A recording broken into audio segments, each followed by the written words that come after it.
ഇത് മാസ് മോട്ടോഴ്സിൽ നിന്നാണ്. ഹീറോയുടെ സൂപ്പർ സ്പ്ലെൻഡറാണ് വണ്ടി. ജനറൽ സർവീസായിട്ട് നമ്മൾ വർക്കിന് ചെയ്തിട്ടുണ്ട്. അതേപോലെ തന്നെ വണ്ടി ഇടയ്ക്ക് സെൽഫ് എടുക്കാൻ ബുദ്ധിമുട്ട് കാണിക്കുന്നുണ്ട്.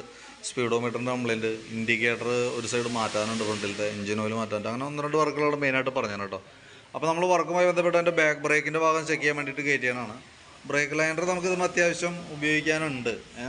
നമുക്കൊന്ന് ബ്രേക്ക് ക്യാമൊക്കെ ഒന്ന് അഴിച്ച് ഗ്രീസ് ചെയ്തതിന് ശേഷം നമുക്കൊന്ന് റീസെറ്റ് ചെയ്യാം. ഹബിൻ്റെ ഭാഗത്തായാലും നിലവിൽ ചെറിയ സ്ക്രാച്ച് ഉണ്ട്, എന്നാൽ പറയത്തക്ക പ്രോബ്ലം ഒന്നുമില്ല. നമുക്കൊന്ന് ക്ലീൻ ചെയ്ത് റീസെറ്റ് ചെയ്യാം. ടയർ അത്യാവശ്യം കുറച്ചും കൂടി ഉപയോഗിക്കാനുണ്ട്. ചെയിനൊക്കെ നല്ല രീതിയിൽ ലൂസായിട്ടുണ്ട്. അപ്പോൾ ചെയിൻ ടൈറ്റ് ചെയ്ത് ഓയിലൊക്കെ കൊടുത്ത് ക്ലിയർ ചെയ്തെടുക്കാം കേട്ടോ. ഈ മഴ സമയത്ത് പ്രത്യേകം ശ്രദ്ധിക്കേണ്ട കേസ്, ചെയിനൊക്കെ ലൈഫ് കുറവായിരിക്കും. കാരണം എന്താ വെച്ചാൽ നമ്മൾ ടൈറ്റ് ചെയ്യാതെ കൊണ്ടൊക്കെ കിടന്ന് ഓടിക്കഴിഞ്ഞാൽ ചെയിൻ കംപ്ലയിൻറ്റ് വരാനുള്ള സാധ്യത കൂടുതലാണ് കേട്ടോ. ഇതിപ്പോൾ എന്ന് പറഞ്ഞു കഴിഞ്ഞാൽ അത്യാവശ്യം നല്ല രീതിയിൽ തന്നെ ചെയിൻ നല്ല രീതിയിൽ ലൂസായിട്ടുണ്ട്. ഈ ഭാഗത്തൊക്കെ നോക്കുമ്പോൾ ഫുള്ള് ലൂസായിട്ട് കിടക്കണം കേട്ടോ. അപ്പോൾ ചെയിൻ അടിക്കാൻ നോക്കി കേട്ടോ, ഇടയ്ക്ക് കയറ്റിയിട്ട് നമുക്കൊന്ന് ടൈറ്റ് ചെയ്യാനായിട്ട് ശ്രദ്ധിക്കുക. പിന്നെ ഈ വീലിൻ്റെ ഈ റബ്ബർ കട്ടകൾ, വീൽ ഡാമ്പർ റബ്ബർ എന്ന് പറയാതെ പൊട്ടി കിടക്കണം, അത് നമുക്കൊന്ന് മാറ്റിയിടണം. പിന്നെ ബാറ്ററി നമുക്ക് നോക്കുമ്പോൾ ബാറ്ററി നമുക്ക് 2024 മോഡൽ ബാറ്ററിയാണ് ഇതിരിക്കുന്നത്. പുതിയ ബാറ്ററിയാണ്.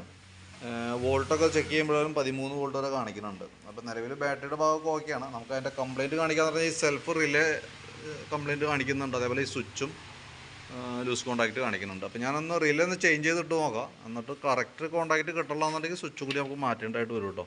പിന്നെ നമുക്ക് എഞ്ചിൻ ഓയിൽ മാറേണ്ട ടൈം ആയിട്ടുണ്ട്. ഏകദേശം നമുക്കൊരു 250-280 കിലോമീറ്ററോളം കൂടിയൊക്കെ ഓടാനുള്ളൂ ശരിക്കും. അപ്പോൾ ഇനി അതിന് വേണ്ടിയിട്ട് നമ്മൾ സെപ്പറേറ്റ് പിന്നെ ഒരു ദിവസം കയറ്റാൻ നിൽക്കുന്നുണ്ട്. അപ്പോൾ കൂട്ടത്തിൽക്കൂടെ നമുക്കത് കൈയോടെ മാറ്റി വിടണുണ്ട്. പിന്നെ വണ്ടി ഓഫായി പോകുന്നൊരു കംപ്ലയിൻറ്റ് പറഞ്ഞിട്ടുണ്ട്.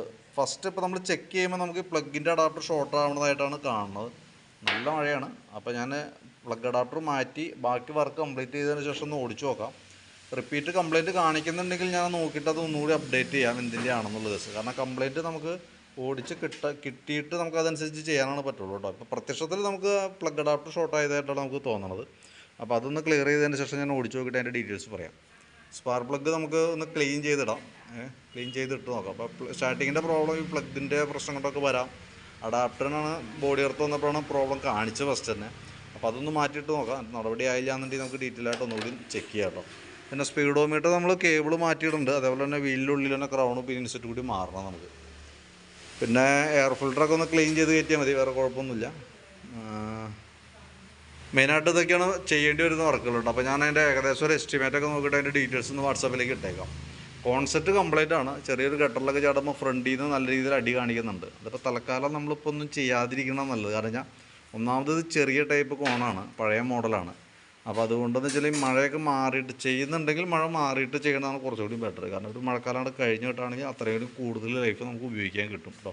ഫ്രണ്ട് ബ്രേക്കൊക്കെ പിടിക്കുമ്പോൾ ഒരു ഷെയ്ക്ക് ഫ്രണ്ടിൽ നിന്ന് വരുന്നത് ഈ ബെയറിങ്ങിൻ്റെ കംപ്ലയിൻറ്റിൻ്റെയാണ്. നമ്മൾ ചെക്ക് ചെയ്യുന്ന സമയത്ത് കംപ്ലയിൻറ്റ് കിട്ടിയിരുന്നു, പക്ഷേ പ്രോബ്ലം അതാണ് കേട്ടോ. അപ്പോൾ ഞാൻ ബാക്കിയത്തെ വർക്ക് കംപ്ലീറ്റ് ചെയ്യാം. ആ മിസ്സിങ്ങിൻ്റെ കേസ് മാത്രം ഒന്നും കൂടി നമ്മൾ വർക്ക് കംപ്ലീറ്റ് ചെയ്തതിന് ശേഷം ഓടിച്ച് നോക്കിയിട്ട് എന്തെങ്കിലും കംപ്ലയിൻറ്റ് കാണിക്കുന്നുണ്ടെങ്കിൽ ഞാൻ അതും കൂടി ഒന്ന് അപ്ഡേറ്റ് ചെയ്യാം.